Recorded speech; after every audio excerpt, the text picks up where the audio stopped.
You're watching YouTube, the cable access of the 21st century.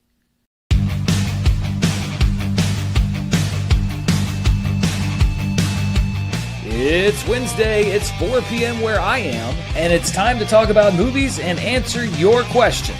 Welcome to Dan's World.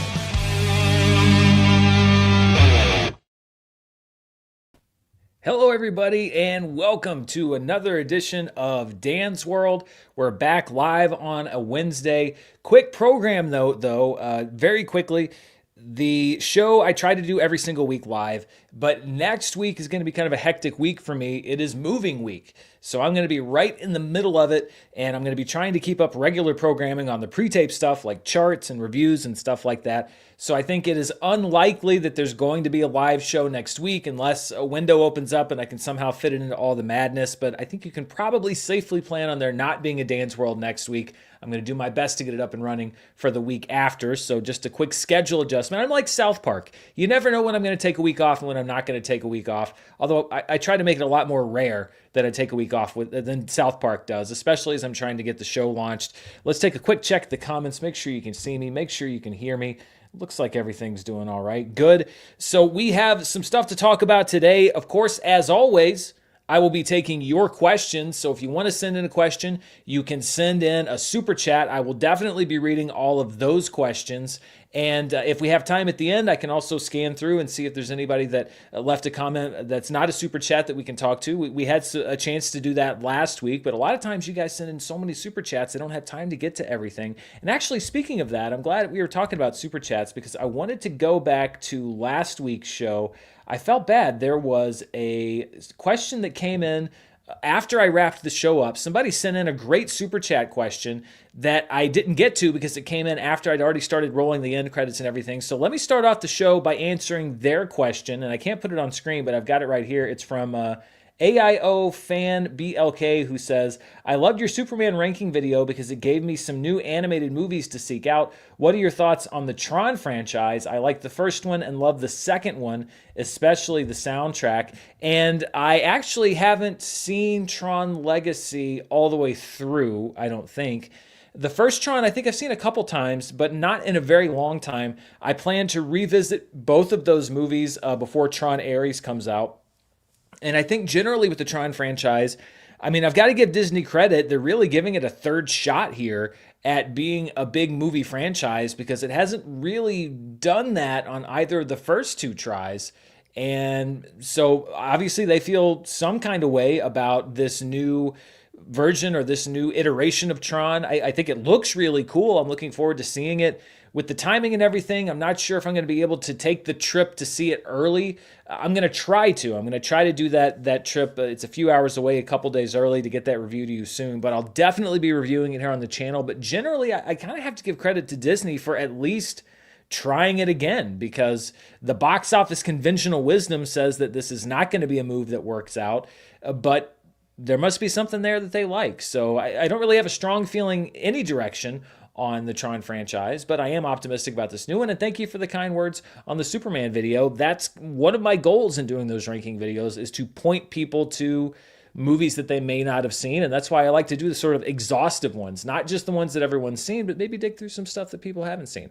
So thank you for that super chat. I apologize I didn't get to it or I didn't see it before we wrapped up the show last week. Let's jump into this week's show. I'll get to your questions in just a few minutes, but the big headline news, and it broke a few days ago, is the potential for yet another big studio merger.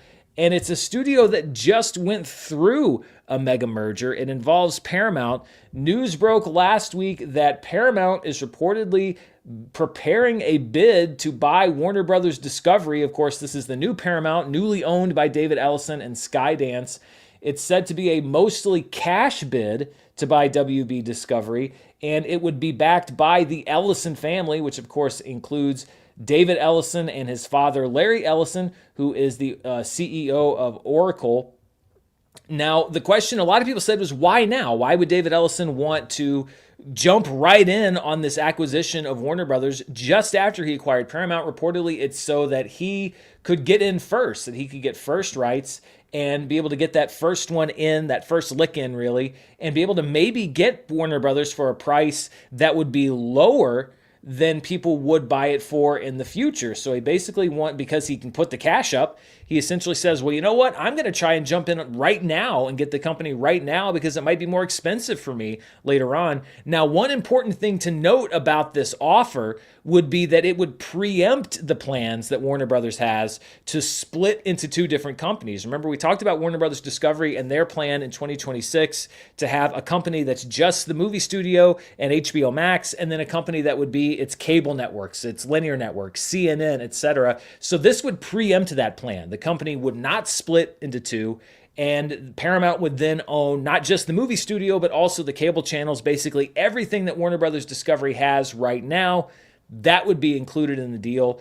And when we talk about when the timetable on this, when this might happen, it was reported that this bid might happen as soon as this week. There have been reports following the initial reports that it might not happen that early, that it could take a bit longer as Paramount decides what the offer should be, and that may have to do with what David Zaslav is reportedly thinking about this merger.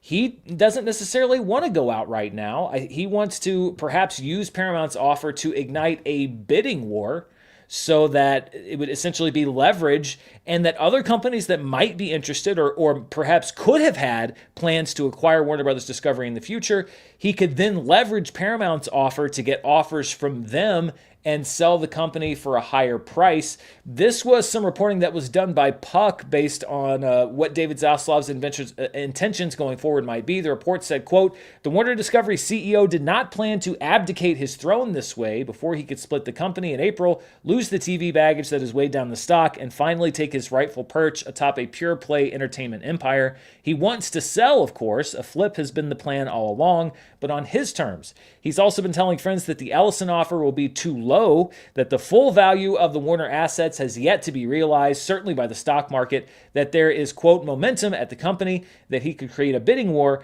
and that the government won't let the Ellisons take two Hollywood studios off the table in one flurry of deal making, although I disagree with that, and we'll talk about that point of the sale in a few minutes.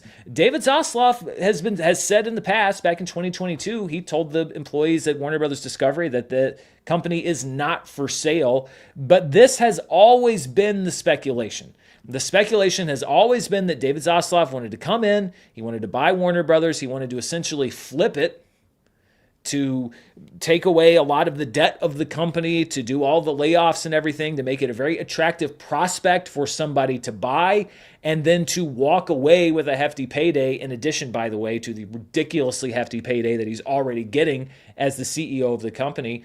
What this apparently seems to be is an acceleration of what David Zaslav had planned to do all along. He didn't think about selling the company until maybe a year or two down the line after he'd split, as they said, and all of these cable assets were gone.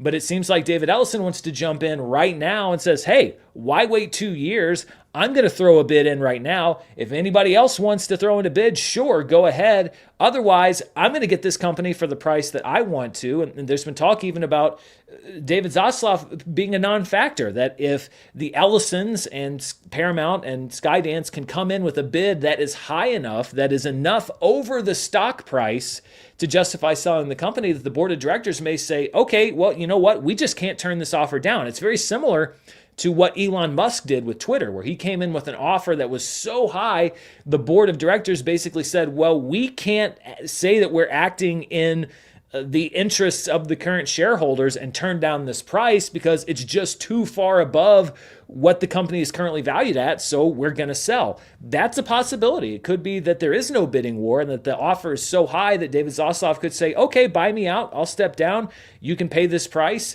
and they'll get what Warner Brothers Discovery is offering anyway. And so we will have a merger between two major Hollywood studios, something that we just saw with Disney and at that time 20th Century Fox. And I wasn't crazy about the Disney Fox deal back then. If you'll go back all the way to the Screen Junkies and to the fandom days when everybody was excited about Marvel getting the rights to all the Fox characters and what it could mean for comic book movies, etc., I was always very skeptical of that deal because it is more consolidation in Hollywood. And that is part of the reason why I think, even more skeptical of this whole Warner Brothers Paramount thing than I was with Disney and Fox. There's several different reasons. First of all, and we've talked about this before, when you have these huge consolidations, you have layoffs. I think the new buzzword is synergies, that they're going to be eliminating, a certain number of synergies. That means people. Synergies means people. Essentially, there will be overlap between the two companies and their two different focuses. And that's what we saw with Fox and Disney. 3,000 workers post-merger, and that was just one wave of them, lost their jobs in Hollywood. And when you look at the two different things that these companies already have, two movie studios, two streaming network services in HBO Max and Paramount Plus, there are going to be a lot of synergies, aka layoffs and redundancies between the two companies. So we would probably see thousands more people lose their jobs. We just saw layoffs with the Skydance and Paramount merger. And this is not what Hollywood needs right now, for thousands more people to be out of business. And this is a consideration that many people don't think about when they look at these mergers. They look at the creative, they look at the monopoly of it all, but there are actual people involved in this that are going to be effective. So we're going to see a whole lot of layoffs if this goes through. And then, consolidation. Consolidation is, especially at this point, not good for the consumer. This would leave us with four essentially major studios. You would have Disney, who owns Fox. You would have Paramount/Warner Brothers. You would have Sony, and you would have Universal. And then you would have the streamers, Netflix, Apple, etc., and then the studios like Lionsgate. But this would leave us with four major studios in Hollywood. And so you would have even fewer, I think, opportunities for filmmakers to sell movies, because I think that you would see fewer releases across both slates, even if, let's say, right now, technically, Fox still exists as a brand at Disney. 20th Century Studios, what was once Fox, is a brand, but it's all under the Disney umbrella, and you don't see as many releases under the 20th Century label as you used to, because you have consolidated two studios. So even if Warner Brothers would survive in name, it would not be the same as having its own studio. And then when we talk about consumer considerations on the streaming side, we did a show just a few weeks ago here about how much the cost of streaming has gone up. And raising the price of HBO Max is already something that David Zaslav was talking about before this even happened. He said, hey, we've got a great service. It's underpriced. So we're going to look at increasing that price going forward because of the value that we offer, and we think that we can afford to charge more. If you were to consolidate Paramount Plus and HBO Max, they would immediately become one of the top four, easily, probably top two or three streaming entities, with Netflix and with Disney, which owns Hulu and all of that stuff. And so I think that you would see less competition in the streaming space. And when you see less competition, that almost inevitably means that you're going to pay a higher price. It would have even less incentive to keep the price low for HBO Max. I don't even know if they would keep Paramount Plus around. They might do what Disney's done with Hulu and just merge the two so that you would have a one app experience, but it would ultimately all feed into the same bank, into the same studio, into the same bank account. So at a time when I think that streaming, the economics of streaming have gotten worse for consumers, having Paramount Plus absorbed into HBO Max, I think would make it an even less advantageous position for consumers. And then I think you have to look at the overall media picture and the media consolidation.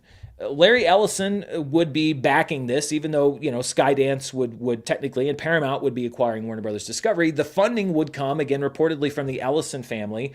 And when you look at Larry Ellison, he already has an interest in Skydance through his son, David Ellison. There are a lot of reports that he will be part of the controlling stake of TikTok, and supposedly there is news that is imminent on what the deal will be with TikTok and its divestiture, or divesting it from China.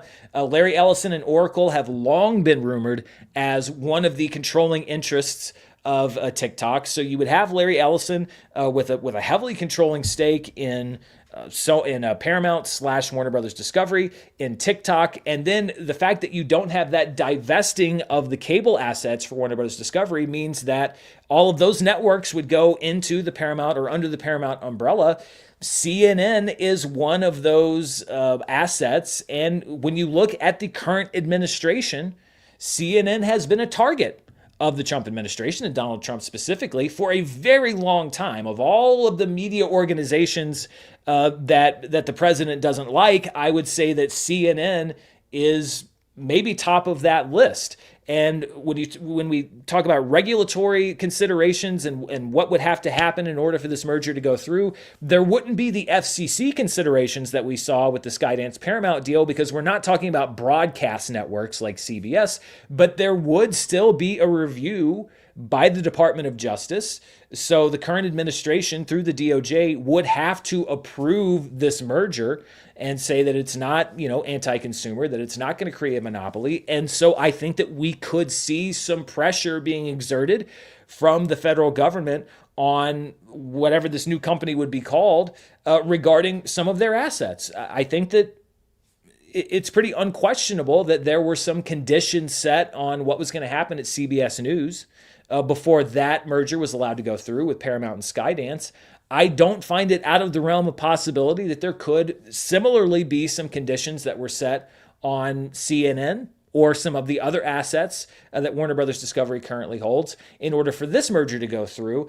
And that just makes me uncomfortable. Again, it's not administration specific or party specific. I don't think that any presidential administration should seek to exert the amount of control over the media that we've seen in the last several months. And as I've said, if it's happened before in the past, and some people have said that there are instances where they believe that it has, then that wouldn't be right either. So the anti-consumer side of it, in the sense of just fewer options for consumers. And then I think when you look at the bigger picture and the idea that you would have one controlling interest over so many different forms of media, in my opinion, it is in the interest of the public to have as many different owners of as many different platforms as possible, because it allows for that diversity of opinion and that diversity of voice. And that includes the Murdochs owning Fox. And that includes, everybody else owning, NBC Universal owning NBC News, et cetera. Whatever their political affiliations may be, I think that you do need a diversity of voices in the ownership of these media platforms, because otherwise I think you could see them all sort of pointed one direction. And I don't think that that's good news, honestly, for anybody. Maybe that's a little bit more into personal opinion, but that's what I think. And then the last thing is instability. And I think that this would be bad for Hollywood, and particularly bad for Warner Brothers, because I've talked about it for years now. It seems like for a decade now, Warner Brothers has always been the studio that can't get its feet underneath it. It's always been the studio that's on shaky ground. And it seems like this year is the first time that Warner Brothers actually kind of seems to have its feet on some solid foundation. It has had an impressive streak of box office hits in a row, a historic streak when you talk about movies opening to $40 million or above. And so it seems like on the movie studio side, it's really stabilized a lot. When we talk about DC and where DC is, it looks like there's been so much debate around Superman, but it was well received enough. It did good enough at the box office that there is now a progression with the game plan as it has been established with James Gunn and Peter Safran at DC Studios.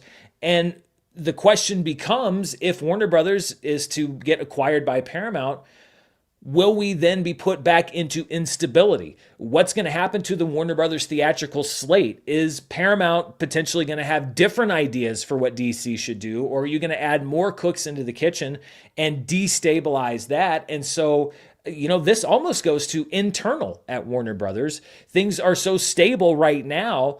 Would this then inject that instability that they've been trying to purge for so long? And it kind of makes David Zaslav seem like a guy who came in and bought a house that really needed a lot of renovations. He tore it down to the studs and seems like to have actually done a pretty good renovation, but instead of moving into that house, he's now going to flip that house, sell it to somebody else, pocket the profit, and that next person may come in and rip it down to the studs again, even though there was so much time spent on this renovation. So there are a lot of reasons why I think that this is not a good idea for the media landscape, for Hollywood in general, and why I'll be following this story very closely. And honestly, it's not even really specifically tied just to Paramount and just to the Ellisons gaining control of Warner Brothers Discovery. Whether it's Disney, whether it's Sony, whether it's Netflix, whether it's Apple, this is going to be, and now it almost seems almost like a fait accompli. This is going to be, in whatever form it takes, another major media acquisition slash merger, unless it is blocked by the government. And we haven't seen a lot of that from any administration in the last 10 years or so. So I'm just not a fan. I've got to be honest. I'm not a fan. I don't like this continued consolidation because I think it's bad all around. It's bad for the people working in Hollywood. It's bad for fans of movies.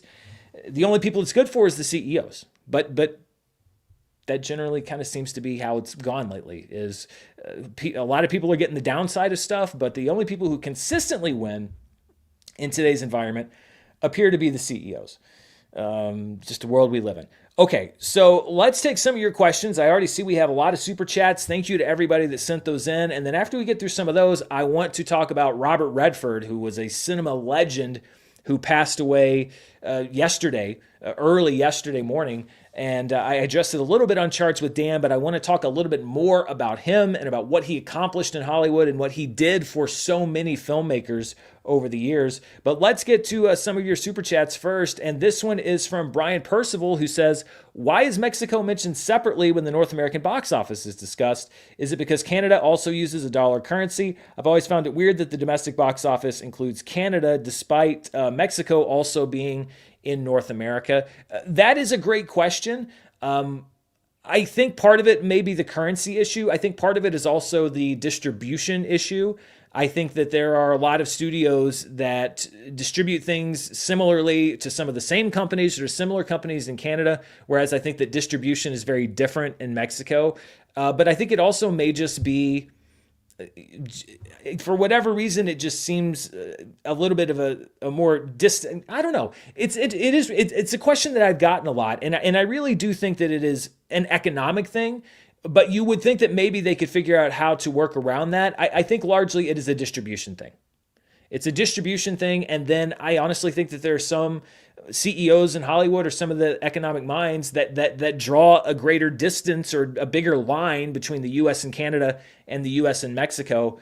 But I think that maybe that's more psychological, and I think it's honestly an economic consideration. Dylan Fitzsimmons says, thoughts on Forrest Gump, good or bad? Yeah, Forrest Gump is an interesting one. It's one of those movies that's had, I'm not going to say revisionist. The newer generations have a lesser opinion of Forrest Gump than the people that were around, like myself, when it first came out. I was 11 years old when Forrest Gump came out. I remember how big it was. I remember how much everybody loved it. I loved it at that time. I remember it winning the Academy Awards, and I'm not on the Forrest Gump is bad train. I don't think it's a bad movie. I do see now more of the criticisms regarding it, just the fact that it's sentimental and it's not quite the deepest movie in the world. But I don't really like it. I'll just say that I understand the criticisms that Forrest Gump has had in the years subsequent, but I don't personally share them. Jan Jablonski says, hey, Dan, if you were stuck on a desert island and could only watch movies from one actor's filmography for the rest of your life, who would you pick? One actor for the rest of my life. Ooh, boy. I mean, I think it'd have to be an actor that's been in, number one, been in a lot of movies, because I don't want to be stuck. As great as Daniel Day-Lewis is, that's also not a whole lot of movies to watch for the rest of my life. So we'd have to have an actor with a very long career that's been in a lot of different kinds of movies. I think maybe a Jimmy Stewart could be a good one. If you're going for the more classic movies. If you're going for more modern movies, I don't think you get any better than Samuel L. Jackson. huge filmography. He's done serious dramas, award-winning films. He's done crazy action movies like Deep Blue Sea. He's done the big budget spectacles, been in a bunch of Marvel movies, been in a bunch of Star Wars movies. It really does run the gamut. So I think if I were going for especially a more modern filmography, Samuel L. Jackson, you get Jurassic Park thrown in there. I mean, you get some of the all-time greats. Goodfellas is thrown in there. Coming to America is thrown in there. There are so many great movies and such a varied type of movies. I think I might say Samuel L. Jackson. Dylan Fitzsimmons says favorite Best Picture winning film. Casablanca's right up there. It's one of my favorite movies of all time. It's interesting because not all of my favorite movies are Best Picture winners. I'd say the majority of my top 10 didn't win Best Pictures, but the first one that jumps to mind is Casablanca, which I think is one of the all-time greatest films. Jaws was not a Best Picture winner, so that's pretty much disqualified. Recently, I would say, let's say last 10 years, Oppenheimer would be my favorite of the last decade or so of Best Picture winners, although there have been some great ones in there as well. But yeah, Casablanca for me, I think would have to be near the top of the list or at the top of the list. Frank Stomp 95 says, now you have to go to Sundance. Do you think September and January aren't dump months anymore? Underrated September releases. I mean, I don't have a catalog of September releases in my head, unfortunately, so I'm sure there's a great one out there that I'm not thinking of. I will say that I think that Shang-Chi generally is underrated in the MCU, and B, really did help to kickstart this current pattern of movies doing well in September. Yeah, January and September. I mean, it really has surprised me how well movies have done this month thus far. I mean, last year we had Beetlejuice, but this year we've had Conjuring, Last Rites already. We've had Demon Slayer already. What we've seen, I think, generally over the years is that the peak months, quote unquote, have expanded. For example, summer first expanded to May, and now is starting to creep into April. So I think it's really just a case of a lot of movies and a lot of studios trying to angle them correctly. And there's now been success in September. So I would agree that I don't think September necessarily is a dump month anymore, but I think January largely is. Yeah, as far as having to go to Sundance, I hope so. I've got my credential application in. I don't know if I would be able to go just expense-wise, if I could justify going if I wasn't covering it and able to see as many movies as I would like to. But I'm very much hoping I get to go this year. Dylan Fitzsimmons says, are there any more Why I Love videos planned? Not currently, but I'm working on some other things that are similar that I think people might like. I've got a couple plans that are in the works, so not at the moment. Dylan Fitzsimmons also says, favorite John Hughes film? I think... Sentimentally, I think I would have to go with Ferris Bueller's Day Off. I think that was the first John Hughes movie I saw. It was actually the TV edit of Ferris Bueller's Day Off that I saw when I was super young. And there are a lot of great John Hughes movies, but Ferris Bueller is so tied specifically into my childhood, and I think it's still a funny movie. I'd probably say Ferris Bueller's Day Off. Christopher Brickner says the Tron films are not blockbusters, but not flops. They're definitely not blockbusters. I would say I'd have to go back and look at the specific economics. I'd say they were closer to flops than hits. But obviously, like I said, Disney saw some potential in there if they're going to make another one. John Darius says, hey, Merle. I like it, Merle. I don't get a lot of Merle, which is weird because a lot of the people that I know and have known for a while have called me Merle for many years. Hey, Merle, big fan of your work. Always loved your insight, even when I disagree at times. Is it possible Paramount will let Gunn go and keep Reeves if Batman 2 is a huge success at the box office? Anything's possible. I don't really know what justification Paramount can give for letting James Gunn go right now, because if you let him go, you've got to start over with somebody else. So I think it would be stupid to do that without having some kind of a plan in place. But that's the thing. When I talk about instability, it's not just if that will happen, it's the possibility of that happening. And that just adds so many unstable elements. X-Men superfan Emma Frost gifted 5 memberships. Thank you so much. I appreciate that. Thank you. Zach Likes Things says, why do you suspect horror has become such a popular genre with up-and-coming filmmakers in the 2020s? I mean, I think that horror has always been has had a lot of appeal for independent filmmakers. going back to John Carpenter with Halloween, a lot of the great filmmakers have gravitated towards horror, and I think that number one, it's very atmospheric. It can be very stylistic, so you can make a very bold stylistic horror film in a way that might be more difficult for a movie in a different genre. And horror is also, I think, more accessible to an independent filmmaker because you can make a great horror film on a low budget a lot, I think, a lot more easily. Not that it's easy to make the movie, but you can, atmosphere and the ability to create and sustain tension, the fact that darkness can be such an ally in a horror film. I think that is something that is advantageous to lower budgets and to filmmakers where things like creating an atmosphere and the look and the style of it are more ingrained in somebody. John Carpenter, Halloween is a great film, not because it costs a lot of money to make, but because he knew how to shoot that movie and how to light the movie. And he and Deborah Hill, when writing the movie, they just had that in their blood. They knew how to write something that was compelling. A lot of horror movies can be set in the modern day in very everyday situations, sometimes in just one house. So I think that it's appealing to up and coming filmmakers because there's not a big barrier to entry as far as budget goes. You can actually have a very low budget. It lends itself to style, and I think that it's a little bit easier to pull off on a practical level than a period drama or even a comedy, which can have a lot more settings and a bigger cast and stuff like that.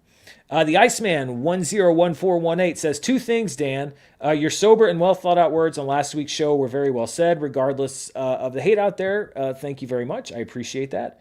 I'm just going to keep your two things connected here. Two of two, would love to see a review of Chainsaw Man anime since the movie's coming out next month. As a cinema fan, you will love the opening. Yeah, if I can fit it in, I'm going to try to catch up on Chainsaw Man. I know I've read that there's not a lot for me to catch up on before the movie comes out because I got a comment, I think, on charts yesterday. Somebody said like that they appreciated that I had reviewed Demon Slayer and that I'd gone to see it because some of the other channels they watched, those people had not gone to see it. And so they'd said, well, I didn't go see it, whatever. And for me, it's not just a case of like, oh, I got to do a review, to kind of chase the clicks and chase the engagement on the channel. That's always a consideration, what might perform well on the channel. But I genuinely want to know what people are interested in. Like if there's a big thing culturally, I generally would like to at least understand the context of that or have my take on that. Whether that is the Eras Tour movie, Taylor Swift. I never really listened to much of her music before, but I understood that it was going to be a big cultural thing. So I said, okay, let me go see what it's like. And I thought it was a really interesting experience. I actually enjoyed sort of vicariously seeing how much of an effect she had on the audience who showed up to that movie. For me, and I've said it before, box office is as much studying human behavior as it is studying economics. So that was interesting to me. Or something like Terrifier. When Terrifier 3 came out last year, I could see that it was tracking to really surprise people. And I wanted to see, okay, what is it about this movie and this franchise that draws people in so much and that has led to this buildup of interest in these films. And so with Chainsaw Man, that's something that I think I'm interested in as well, especially if it's tracking to open well. I want to understand what people like about it, even if it may not be something that I enjoy. I just like having that context for myself. Birinder Singh with a super chat. Thank you very much. Christopher Brickner says the loss of Fox from the merger was offset by Amazon, Apple, and Netflix becoming bigger players in film and TV.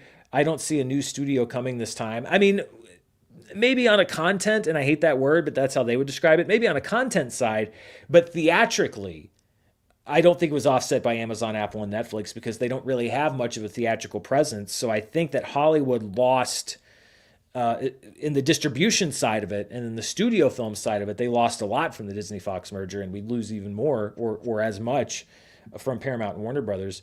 Julius Wyatt says, favorite Paul Thomas Anderson film? I'm excited for One Battle After Another. For me, it is There Will Be Blood, which is in one of those top 10 movies for me that was not a Best Picture winner. I love that movie.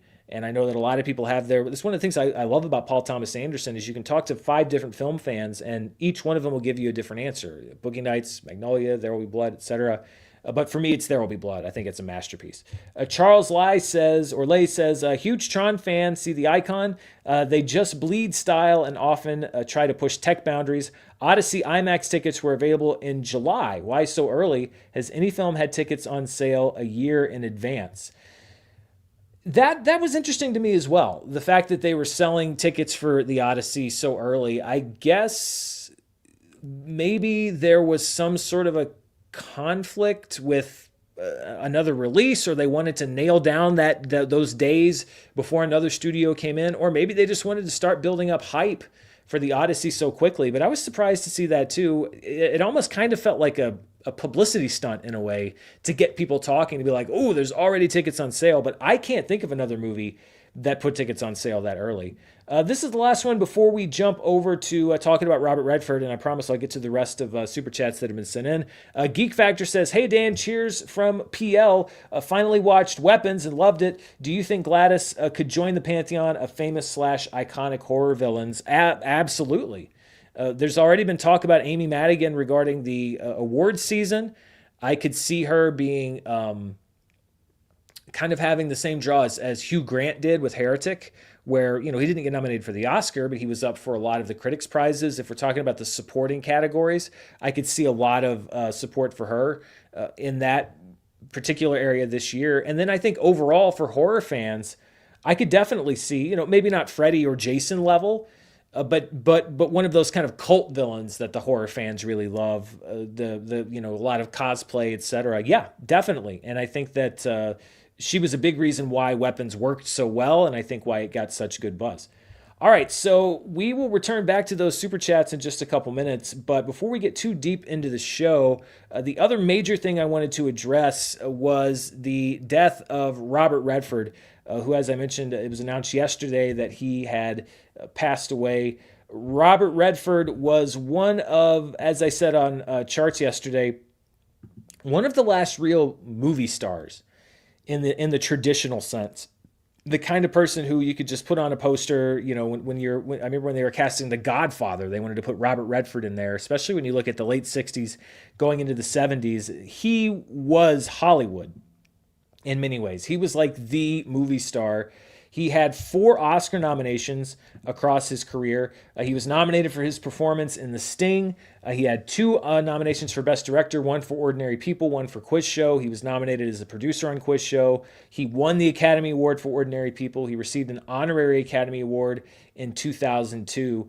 When you look at just the breadth of his career and how many massive hits he had, I mean, Butch Cassidy and the Sundance Kid, which came out in 1969, adjusted for inflation, that grossed around $850 million. He reteamed with Paul Newman for The Sting. Adjusted for inflation, again, that grossed around $1 billion, and I'm talking domestically here.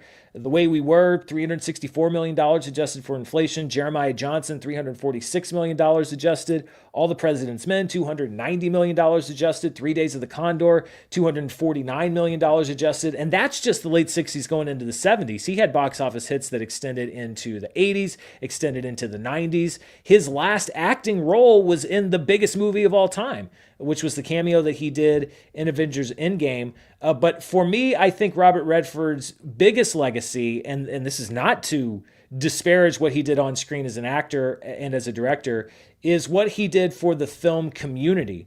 Because in 1978, he co-founded the Utah U.S. Film Festival to attract filmmakers to Utah and to highlight independent films. In 1981, he founded the Sundance Institute, which was to help develop a new generation of independent filmmakers. He also continued with I think at that point, the U.S. Film Festival, that's what it was called. And then in 1991, the U.S. Film Festival was officially rebranded the Sundance Film Festival, which helped launch the careers of filmmakers like Kevin Smith, Quentin Tarantino, Robert Rodriguez, Darren Aronofsky, Christopher Nolan, countless other ones. It continues to be the premier spotlight festival for independent filmmakers in the United States today. And that is just his legacy in Hollywood as an actor, as a director, as the founder of Sundance. That is to speak nothing of everything else that he did, the activism that he did, the humanitarian causes. He really was, I don't know I've lost so much connection with the younger generation. The younger generation, to me, has now a younger generation to it. So I don't really know how high profile Robert Redford is with the younger generation. But I hope that he is somebody who's known, who's recognized, who has that legacy where people understand just what he contributed to the world of film. He wasn't just a face on a poster. He wasn't just a box office star of the 70s who kind of like, oh, well, he didn't make as many movies, so I guess he wasn't that important. What he did for the world of filmmaking and the people that he helped bring into the spotlight, those are the masterclass filmmakers of today, who then, through their influence, bring in more filmmakers and more filmmakers. And his influence, I think, is as great as it is and as recognized as it is. I still think his influence is underrated, particularly in regards to Sundance and how that festival and the Institute helped to develop so many filmmakers. When we look at that film renaissance of the 1990s, the indie renaissance of the 90s, Sundance was such a major player there. And I think because so many of those independent films broke out from Sundance, there's now more high profile films that go to Sundance.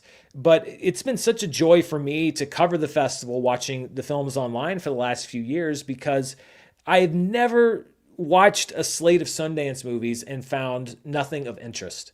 Quite the opposite, actually. Sundance fosters some of the most interesting films that I've seen. Even if it's a movie that I don't love, it's a movie that's interesting. And there's not a lot of festivals, I think.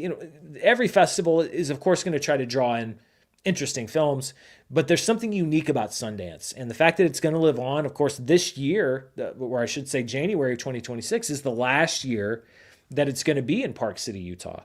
It's relocating because the festival's grown over the years, and it's kind of poetic in a way that Sundance is only going to happen one more year in Utah with Robert Redford gone, and then they turn the page at the same time as we lose Robert Redford, who co-founded the festival. So I've always had nothing but respect for Robert Redford.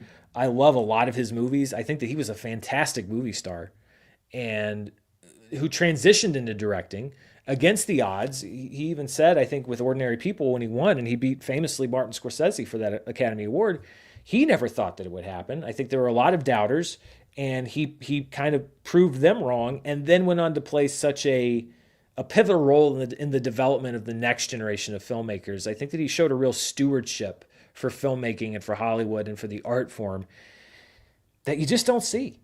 You just don't see that a whole lot. You don't see a whole lot of movie stars like Robert Redford that are so committed to sustaining the art in that way. So it's a big loss, I think. And his legacy is something that I just don't think we're going to see anybody else like him. I don't think that we'll ever see a movie star that is just that massive at his peak, that is able to sustain that level of stardom for as many decades as he did, and that then goes on to contribute as much as he did to the world of film and filmmaking. I just, he's one of those, sometimes you see somebody pass away and you're like, well, they don't make them like that anymore. I really don't think that we'll see somebody quite on the level as Robert Redford again. So, yeah. All right, let's get back to your comments. I'm going to take a quick little water break here. This one's from Nick Cage. I wonder if it's the Nick Cage. Nick Cage says, if a Paramount and Warner merger does happen, the only crossover is Warner and Paramount employees in the unemployment line. Unfortunately, I think you're right. I mean, it's just the last thing Hollywood needs right now is thousands of more people out of work. That's the second comment from the Iceman, so we talked about that. Wayne says, I hope if WB is to be sold that a company like Apple would purchase it instead. That way we aren't really losing a major studio. I mean, technically, I guess we wouldn't really be. Going over the scenarios in my head, I think Apple might be the least bad scenario.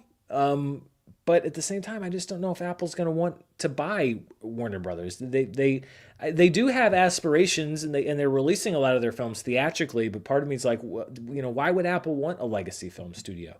Karen Stepko, thank you, Karen, says, congrats on the purchase of your new home. From It's a Wonderful Life, bread that your house may never know hunger, salt that life may always have flavor, wine that joy and prosperity may reign forever. Thank you so much. One of my favorite movies, by the way. If you haven't seen It's a Wonderful Life, there's a scene where part of what Jimmy Stewart's character does in that film is to build houses for people. And there's a great scene where he and his wife, who's played by Donna Reed, show up and she gives these gifts to the new homeowners. And man, one of the great things about the holidays for me, and they're sneaking up on us, is that I get to watch It's a Wonderful Life again because it just hits different at Christmas, and I'm excited for it.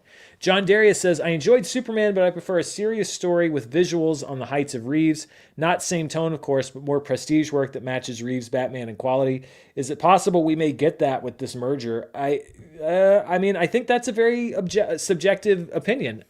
There would be plenty of people, I think, who would say that they felt that they did get that level of quality from Superman. I'm not one of them, but I don't. If this merger happens, I don't necessarily think that David Ellison is going to come in on Superman specifically and say, you need to make this specific kind of Superman movie. I think it's going to be much more big picture about what DC's goals and ambitions are.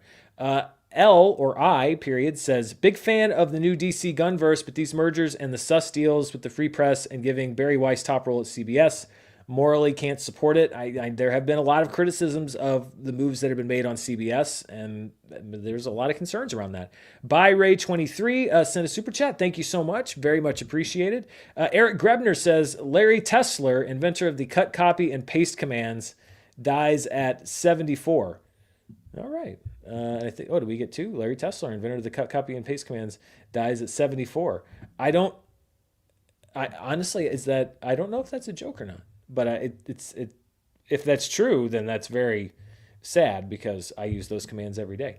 The Tyler take says, the rich get richer and poor get poorer. If this merger happens, do you think smaller studios will be able to rise up and fill the vacuum? I might be being optimistic, but I can't help it. That's a great question, Tyler, because actually, if you go back to not the independent resurgence of the 1990s, but if you go back to the emergence in the late 60s and the 70s of that sort of new wave of Hollywood, when Martin Scorsese was getting his start and George Lucas was getting his start, and the Francis Ford Coppola times, and the era of Easy Rider and Hal Ashby and that whole kind of Easy Riders, Raging Bulls era. Part of the reason that those movies were so popular is because there had been a similar sort of bloat in the studio system, and there was the thought among these young independent filmmakers that the movies that Hollywood was making just weren't interesting anymore. And so they started making movies that were interesting to them. And that led to a new golden age of American filmmaking. And I think that if there is a consolidation like we're talking about here, I think it's very possible, and I think we've already started to see it, that it could actually foster a similar new generation of filmmakers saying, well, these are all big multinational corporate conglomerates and they're not making interesting films, and that only drives us to make interesting films even more. So I think that we could see, if they can, now the difference is that there are many more things now that are competing for viewers' attention.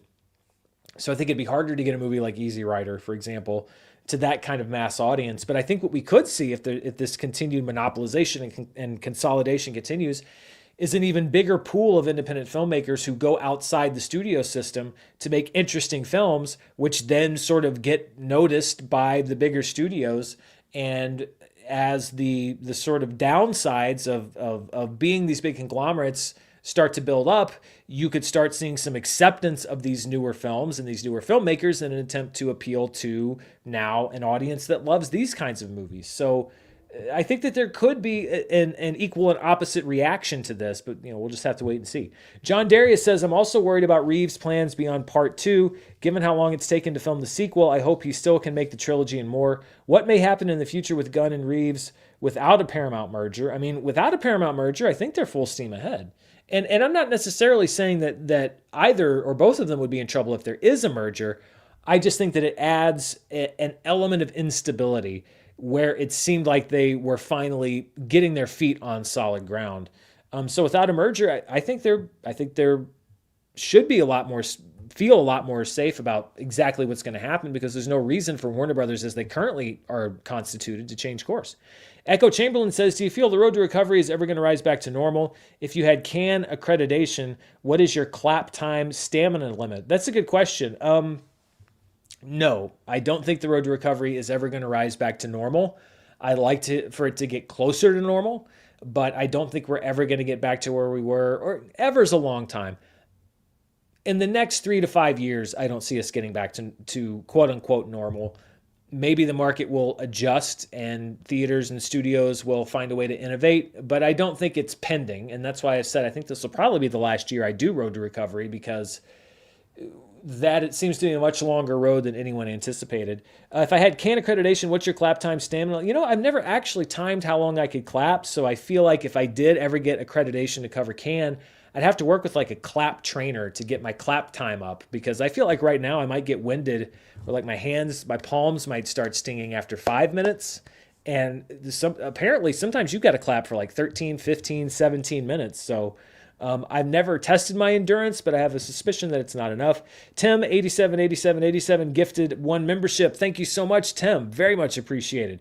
Dylan Fitzsimmons says, what is the film that has aged poorly for you? Aged poorly. A lot of 80s films, not overall, but a lot of 80s films have some moments in them that have aged poorly that are, and I think it's an example of how we can recognize that a film may not have aged well, but still love that film because there's movies like Bill and Ted, the use of one word in particular, that has not aged well.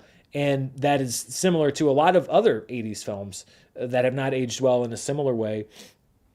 But overall, I'm trying to think of a film that I mean, there's always the movies like Soul Man, C. Thomas Howell, that are like, oh, yeah, okay, that hasn't aged so well. But I'm trying to think of one that springs to mind where I'm like, oh no, oh oof, no, that's bad. I'm sure there are some, but there aren't any that really spring to mind.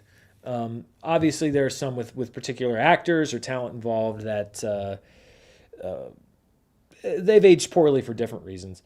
Austin Hurst says, "What happened to all my movies? Love the channel." Well, I stopped doing all my movies a few years ago because I put so much time into it, and it just wasn't able to gain a following big enough to justify the amount of time I put into the show, and it really sucks because I love doing that show, and I always get questions about all my movies, and am I going to do all my movies, and is it coming back? And I would say there's nothing imminently pending, but never say never.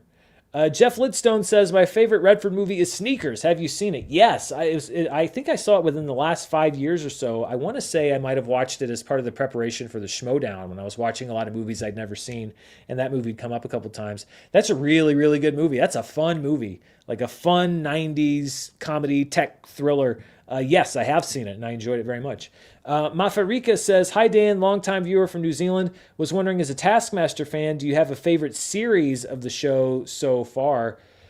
This last one, not the one that's airing now, but the one with Jason Mantzoukas and Stevie Martin and that whole crew, was one of the best ones in a very long time. But I think my favorite of all time is the one with. I know that James Acaster is on it. I think it might be the same one that Rod. It's hard because I watched them all at the same time. I think it might be the same one that Rod Gilbert is in. But I mean, there's a string from like 2 through 8 that are, I think, all timers. But the one that James Acaster was on, Phil Wang, I think, was on that season too. That one I think is my favorite, but there's a lot that I really love. Tim 87 says, super chat's not working. Is it my location? NL. I am sorry, Tim. I don't know. Unfortunately, I've never known how super chats work exactly. I don't know if they are location based. So that would be a YouTube question. I apologize you're having trouble for that. or with that. Wells009 says, you seem to switch between bearded and beardless pretty frequently. Is there any reason for this beyond your mood that morning? No, not really. Honestly, I grow a beard very slowly. My beard grows very, very slow. I used to keep it when it would grow out. I used to sometimes keep it longer, but it's gotten so white down here and on the sides here and creeping up here that I just feel like I look very old when I have a beard. So I actually shave it more frequently than I used to. Is there any reason for it beyond my mood that morning? No, really. I shave every time I look back at a video and I go, oh my God, I look like an old man. And so I shave the beard again. But I've never been a frequent, like everyday shaver, partly because the beard grows so slowly. And yeah, it used to just be when I felt like it or when I wanted to. When it got too long, I'm just like, oh, I'm sick of it. Because I've never been able to grow a really nice beard. There's a point where it gets like so long that you can tell where it's not going to grow in. But now I shave it a little bit more frequently because I'm like, oh my gosh, I look my age. Metal Hendrix with a super sticker. Thank you so much, Metal Hendrix. Wow, Alex F. $49.99 super sticker. That is amazing, Alex. Thank you so much. Very appreciated. Christopher Brickner says Tron box office. Tron cost was 17 million and made 33 million domestic and 50 million total, according to Variety.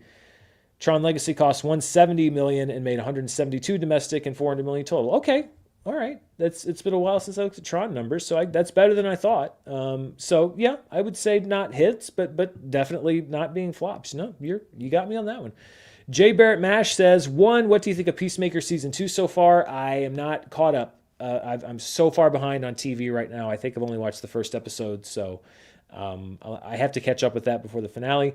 With Gen V season 2 starting, are you looking forward to the final season of The Boys? Yes, I am. I'm looking forward to see how they're going to wrap that up. Thanks for all you do. Thank you. I appreciate it.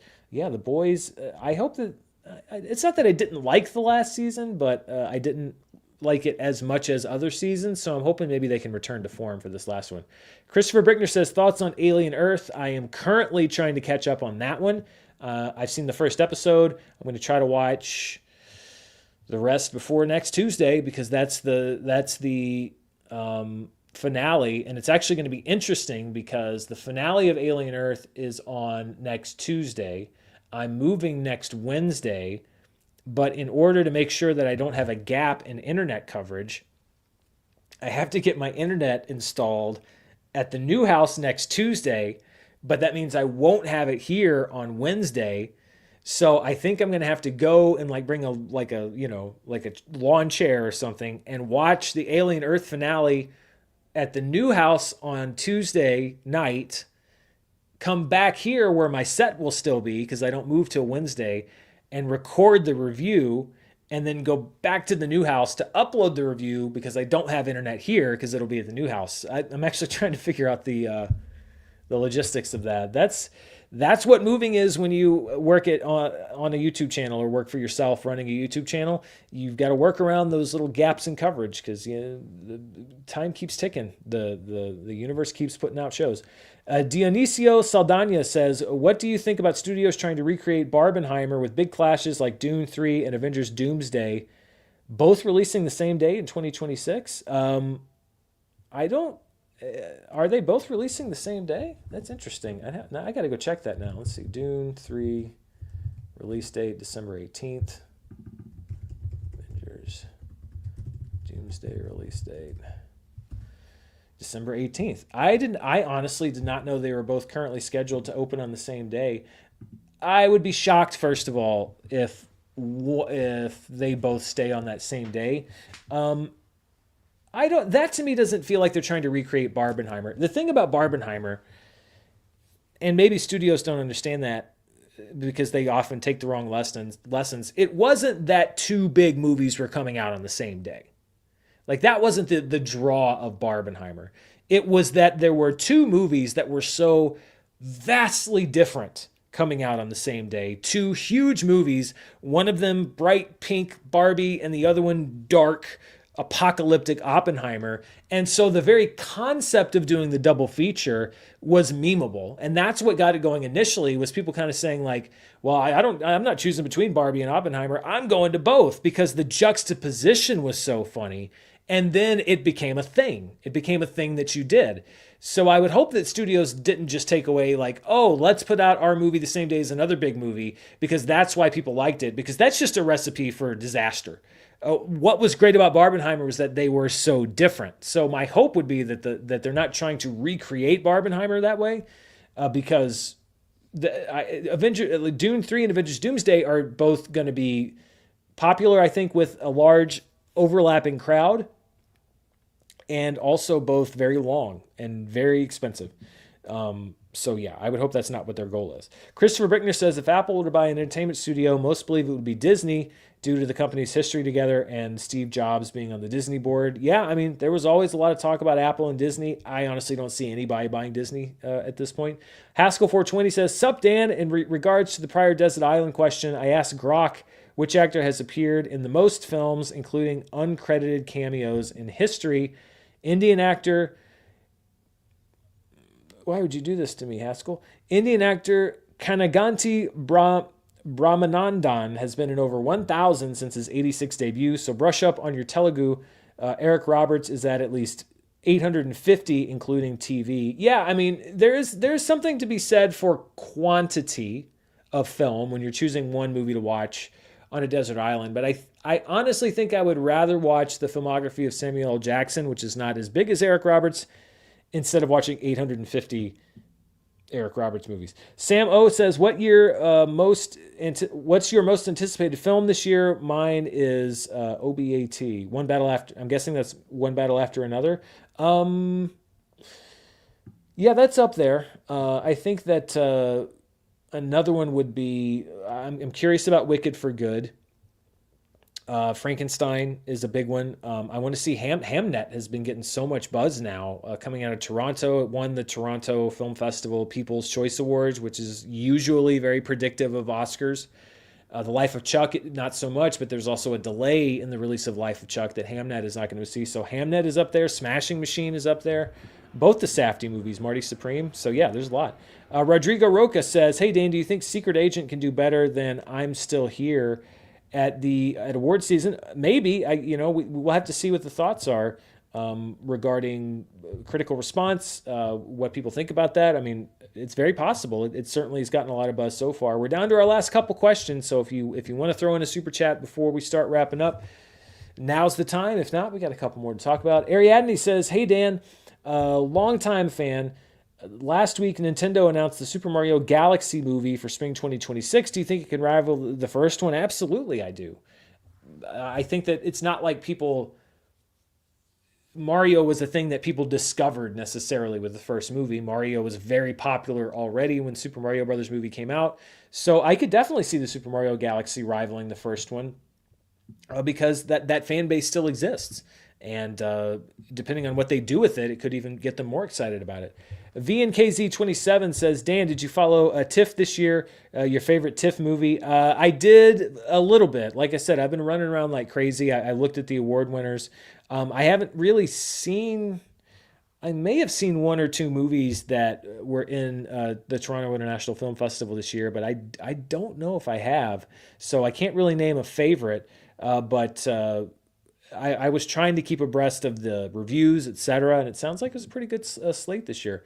The last one, I think, is from Olu, who says, hi, Dan. Thanks to you, I watched K-pop Demon Hunters, and I loved it. Want to see Weapons based on your review, but I'm a wuss with 2 young kids. How scary is it? I would say, I'm a big wuss when it comes to, like, jump scares and stuff. It's not very jump scary. There's, 2 or 3 that I think would qualify, and, I get spooked very easily by horror movies. It's not one of those that like stuck with me specifically. I just think that it was a very kind of a twisty movie. It doesn't leave you like in a super creeped out place. It kind of crescendos to this crazy finale. So I guess it just kind of depends on what kind of things get to you. If things like ghosts and things popping out are what get to you, then I think you'll be fine. If it's sort of the more cerebral, disturbing type stuff, or like the concept of certain things, then maybe it could stick with you a little bit. But if it's more like the monster stuff you don't like, I think you'll be fine. I don't know if I'd let the 2 kids watch it with you, but I think you'll be fine.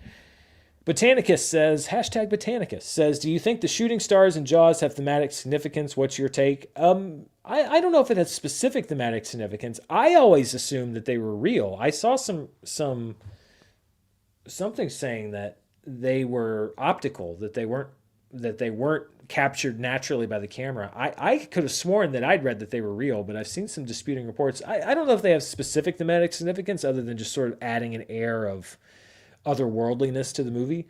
Haskell 420 says, so director Joseph Kosinski is making a Miami Vice movie set for August 6, 2027. Who are your picks for your ideal Crockett and Tubbs? I mean, I feel like by 2027 we may have like a new Glenn Powell type. Because if you were going to ask me today, I'd say Glenn Powell would be one. Um, the problem is I've never seen an episode of Miami Vice in my life. So I don't really know much about the characters beyond like their look. And Glenn Powell only jumps in because like I think he has that kind of Don Johnson look. So I don't really know who I'd put in both lead roles because I don't know much about the characters themselves. I haven't even seen Michael Mann's movie. So yeah, I don't think I've got fan casting for that. But yeah, let's strike while the iron is hot with Miami Vice. That the kids love that. All right, before we go, let me just look at a couple comments that weren't super chats. Just a few. Let's see. VNKZ27 says, "Do you think a Red Dead Redemption movie could work?" I think so. Yeah, I think so. The games are great, so I think it could definitely work. Let's see. Morton H. Val says, I just watched Jaws 50th anniversary in an Odeon movie theater. That is awesome. Very cool. Congratulations on that. I hope you enjoyed it. Let's see. I'm just looking for some questions that might have slipped through. Let's see. Voris or Vera says, good luck with the move, by the way. Once you're settled in, it feels nice. Yes. Yes, it definitely does. The Hanacast says the Doomsday is upon us. I thought that might be what people are calling Dune and Avengers Doomsday. Let's see. Haskell 420 agrees. Sneakers is fantastic. And what a cast. Mario 1593 says, would you ever consider doing a movie fight spinoff? Miss those debates. I've thought about it. I actually, and I think I may have said this before, at one time, I approached fandom about the possibility of teaming up, doing a collaborative relaunch of the show where I would kind of handle the production of it and basically manage, put the show on, and then they would participate because it's their property, they own it. They would sort of participate as partners, and we had a couple discussions about it, and then I followed up and never heard back. So there's also been some changeover there. So I think that, this is completely candid. One of the reasons that I left to start my own channel, the big reason why I left to start my own channel, is that they, as a company, were moving away from a lot of what I like to do, a lot of the sort of people, personality driven type stuff. And, I think that for them, movie fights and I understand it. I'm not going to try to force them to make something a priority, but for them, movie fights just wasn't a priority. So even if I had interest in doing a revival, that didn't necessarily mean that they had interest in doing it. And I just don't want to, a lot of people said, well, just do your own version. I get that, but I don't know. Maybe it's holding myself back, but I don't want to just do a spin-off version of a show that I already did.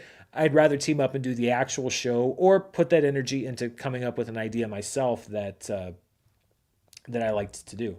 Let's see. I think we may have gotten. Did we get one more super chat? No, I don't think so. You know what? Let's end. Oh wait, no, actually no. I'm sorry, we did. One last one. Emir Haidi says, "Hey Dan, who is the actor you think has the biggest disparity?" Oh, and another one. Goodness gracious. Okay, who has the biggest disparity between being a great actor while appearing in the most amount of bad movies? So great actor who's in the most bad movies. All right, let me think about this a little bit. Anthony Hopkins comes to mind. I mean, he's been in. Don't get me wrong. He's been in some fantastic movies. One of the best actors of all time, but he's been in some real stinkers too. So Anthony Hopkins has been in a lot of bad movies. I'm sure a lot of the classic Hollywood stars back when you did three, four, five movies a year, sometimes you'd be like, oof, that's a terrible movie. What was that person doing? But that's just how it worked. That's just what you did as an actor. You make three or four movies a year. So it wasn't always weird to see Jimmy Stewart or Cary Grant or somebody that was in a movie that just wasn't that great because everything worked differently back then. Sean Connery is a good actor who I think has been in a pretty sizable amount of very bad movies. Christoph Waltz, I would say, again, he's been in some amazing movies, but when you look at his filmography, he's a phenomenal actor. If we're talking recently, he is a phenomenal actor who's been in some just god awful movies, just horrifically bad movies. So that's somebody who comes to mind as well. All right, I think this might be it. Let's see, Mr. I Crappenschitz. Sounds like something that Bart Simpson would use to call Moe's Bar. Longtime follower since the Screen Junkies day. Thoughts on other movie pundits calling and adjusting for inflation stupid? Would love to see you have a debate between you and Campia on this. Yeah, I noticed that people generally tend to come to my channel, and I guess it's because we operate in similar circles, and tell me that Campia would have disagreed with me on this or disagree with me on that. For me, a debate is a useful exchange of ideas. And that is an example where I see where John is coming from on what he's saying, and I, to be fair to John as well, John has said that he sees where I'm coming from on it. But a lot of people don't think that adjusting for inflation should be done. I just disagree. I think, and again, there's also a fundamental misunderstanding or an assumption on some people's part that when I adjust for inflation, I'm saying, oh, well, Jaws made this much money in 1975. So when you adjust for inflation, if it came out today, it would have also still made $1 billion. So, I'm basically saying like, well, Jaws made the equivalent of $1 billion in 1975. So it would have made $1 billion in 2025. That's not what I'm saying. What I do and what my intentions when I adjust for inflation are saying Jaws made X amount of money in 1975, and in today's dollars, it would translate to $1 billion. So I'm not saying it would make that much money today. I'm saying here's how much what it made is worth today. That's what I'm doing. I'm not saying that the same number of people would go to see it. And I think from what I've heard, that's John's big kind of problem with adjusting for inflation is that some people say like, well, because it made that much money 40 years ago or 20 years ago, it would make that much money today. That's not what I'm saying. I'm just saying this is how much money it did make in today's dollars. That's the difference for me. But people can certainly disagree with adjusting for inflation. I get it, but I don't have any beef with John over it. I don't think that John has any beef with me over it. I generally seem to, it's the three, and I'm only comfortable saying their names because I legitimately have no beef with them.